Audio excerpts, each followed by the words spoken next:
Bonjour à tous! Sur la chaîne Nouvelles de Football Tribune, nous avons compilé pour vous le top 10 des actualités des dernières 24 heures. Erik ten Hag est actuellement un candidat de premier plan de revenir à la tête de l'Ajax après la récente démission de Francesco Farioli.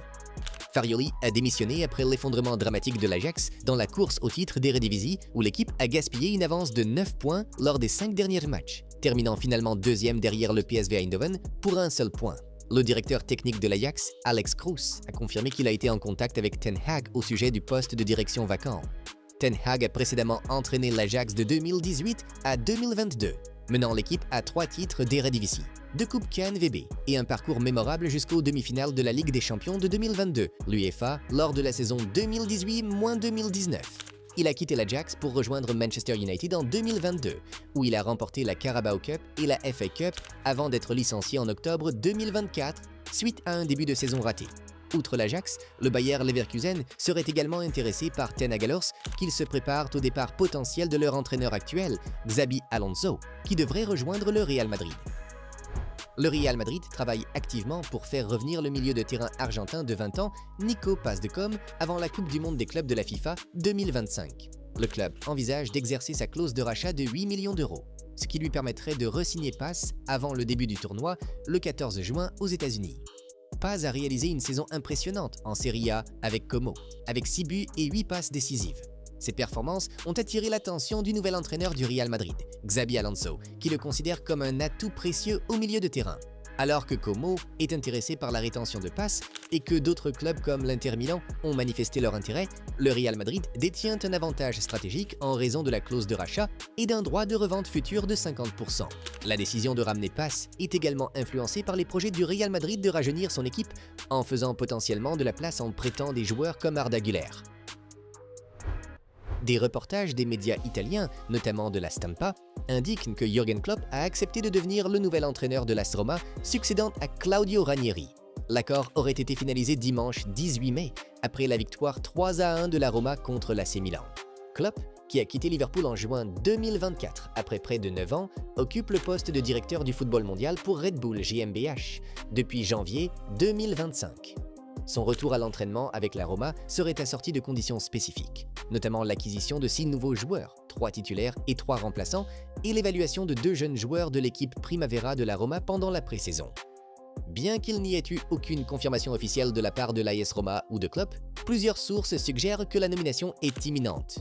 Cette décision est considérée comme une étape importante pour la Roma qui souhaite revitaliser son équipe et concourir à des niveaux plus élevés dans les compétitions nationales et européennes. La poursuite de Matheus Cunha, la star des Wolverhampton Wanderers par Manchester United, est presque terminée. Selon Sky Sports, l'international brésilien a accepté de rejoindre Old Trafford et devrait conclure un accord personnel avec les Red Devils. Ruben Amorim a donné son feu vert à l'accord, considérant Cunha comme « parfait » pour le projet de United. Les statistiques impressionnantes de Cunha ont attiré l'attention d'Amorim. Le joueur de 25 ans a inscrit 33 buts et délivré 15 passes décisives en 90 apparitions pour les Wolves. Cette saison seulement, il a inscrit 17 buts et délivré 6 passes décisives en 34 matchs, toutes compétitions confondues. Manchester United devrait activer la clause libératoire de 62,5 millions de livres sterling de Cunha, les Wolves étant disposés à accepter un paiement échelonné. L'accord devrait être finalisé prochainement, ce qui pourrait permettre à Cunha de participer à la tournée de pré-saison de Manchester United aux États-Unis. L'attaquant d'Ipswich Liam Delap, une autre cible de United, pourrait toujours être recherché, mais le transfert de Cunha serait la priorité. Manchester City se retire de la course au transfert pour signer Florian Wirtz, rapporte Sammy Mokbel de la BBC. Manchester City estime que le transfert, qui serait le plus cher de son histoire, est bien trop cher. De plus, City estime que recruter un joueur comme Wirtz ne représente pas un bon rapport qualité-prix. Selon ses estimations, le transfert coûterait environ 300 millions d'euros, une dépense jugée excessive par City. Wirtz est également fortement lié au Bayern et à Liverpool, mais il se dit que le Bayer Leverkusen préférerait vendre à un club hors d'Allemagne pour éviter de renforcer un rival direct. Sacha Tavolieri c'est long. Les déclarations de Pep Guardiola, l'entraîneur de Manchester City, grand admirateur de Dani Olmo du FC Barcelone et souhaitant le voir remplacer Wirtz, le Barça ne pourrait autoriser sa vente que s'il est certain de trouver un remplaçant adéquat. Un joueur comme Xavi Simons est disponible.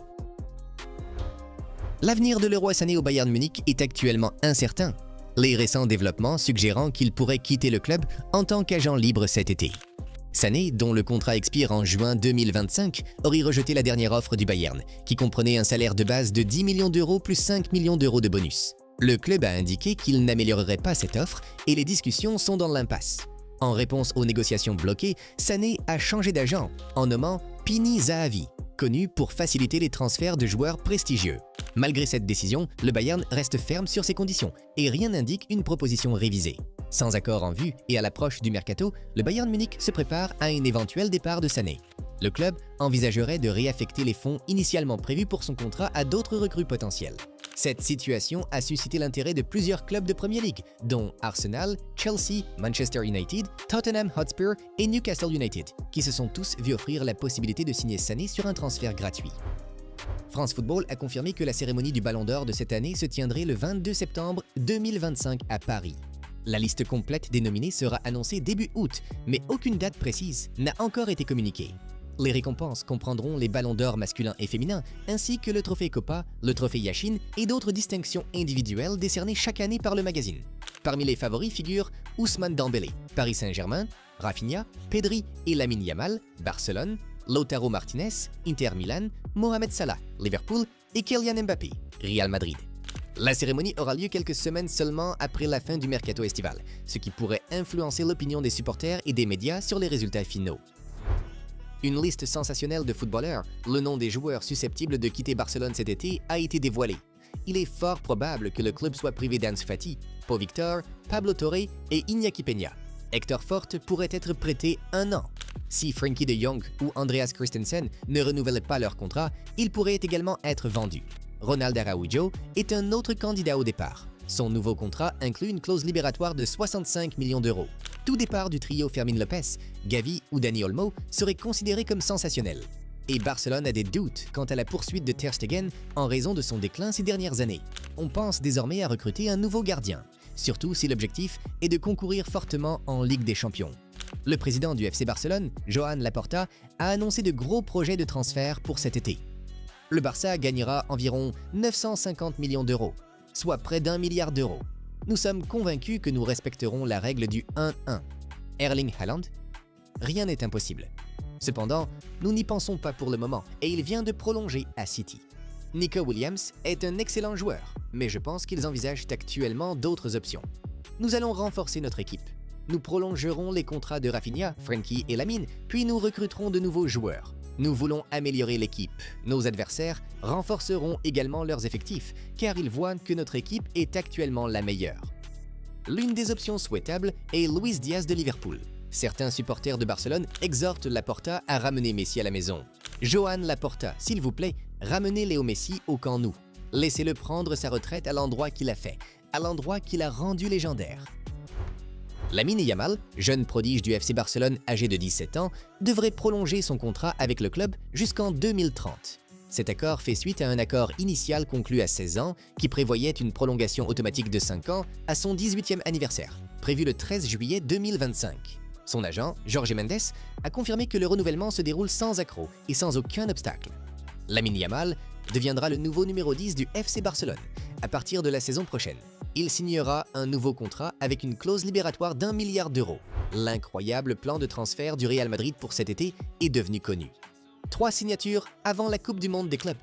Dean Whitson, Trent Alexander-Arnold et Alvaro Carreras. 1 ou 2 signatures après la Coupe du Monde des clubs, en fonction des performances de l'équipe en CWC, dont un éventuel Galactico. Le Real Madrid aurait Rodri dans le viseur en cas d'échec définitif du recrutement de Zubimendi.